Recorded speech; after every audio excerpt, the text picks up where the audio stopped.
you're up first. All right. Some of us in the jury feel that you orchestrated and participated in bullying tactics in the house. Why was that necessary, and how did it serve your game?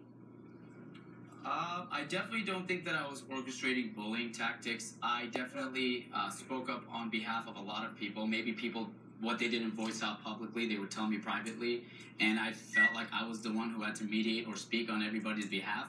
It wasn't something that I ever solely made on my decision. It was something that everybody, I think, took part of.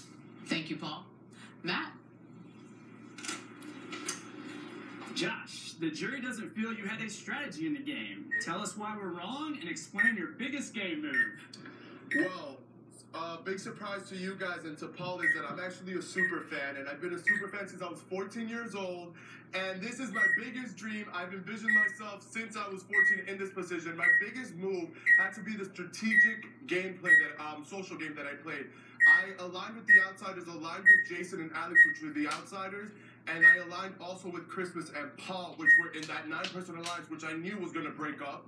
So Christmas was always giving me information, the pecking order you guys had, and I was keeping Jason and Alex calm because I knew that you guys were going to end up splitting. Luckily to Cody, that happened on week 2. Also, my biggest move had to be getting rid of Alex, one of the strongest competitors, and it was extremely hard because she was one of my closest friends in the game. So it was extremely hard, but I knew that she knew the game as well as I did, and I had to get her off because if not, she would beat me in the end. All right. Thank you, Josh. Alex, you're next. Paul, in your last season, your gameplay was based on friendship. This season, why did you decide to go against that by creating friendships and alliances and then destroying them? I don't necessarily think that I destroyed any friendships or alliances. I tried to get friendship with everybody in this house, but unfortunately, a lot of people either turned their back on me, or I would find out we're having hypothetical conversations about getting me out. I tried to help everybody as much as I could, and I got people as far as I can, but maybe the misconception was that I would toss my game for somebody else's, and I never said that I would do that. I did help people where and when I could, but I would never toss my game or stretch my neck out in order to, for somebody else to just go over me. Thank you, Paul. Cody, next question. Josh, some in the jury feel that you played a bigger part in Paul's game than your own. Tell us why we're wrong. I actually played my own game. Being in the business industry, one of the biggest tips that my dad gave me was always let your business partners and your people that you're doing business with feel like they have the control because they would want to invest more or they feel safer with you. I didn't want to oppose a threat, more of an ally, so I downplayed my intelligence and how smart I was and how much I knew the game. Paul was a great ally because I saw him last season and I knew that no matter what, he wasn't going to change how loyal he was. So I stuck to him and it worked. Thank you, Josh. Jason, next question. Paul, it seems like you made moves throughout the game with the goal of avoiding making enemies in the jury. Why unnecessarily lie to our faces days and hours before we were going to the jury? You had to have known that we would compare notes.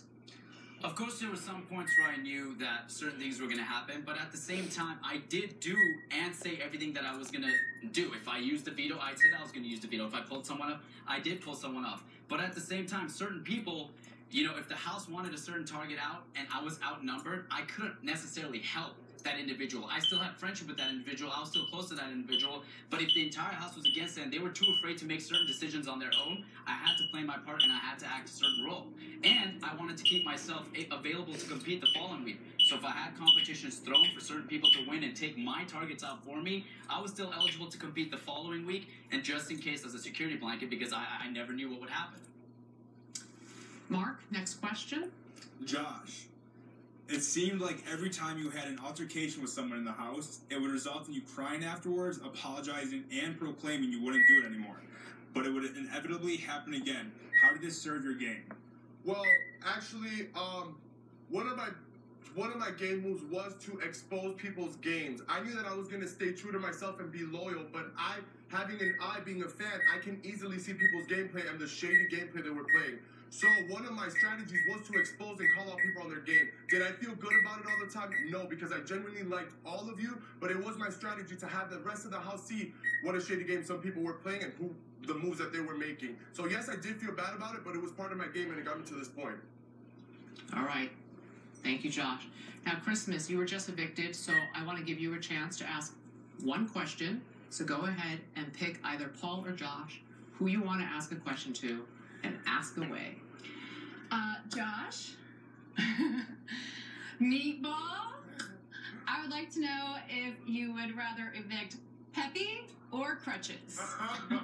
And why? Well, I would have rather evict Peppy, because Peppy would storm around and chase me down with creepy Christmas hugs and drag me nuts half of the time I was here. But yeah, Peppy for sure. I love you, Joy. All right, Paul and Josh, I will be back in just a few moments.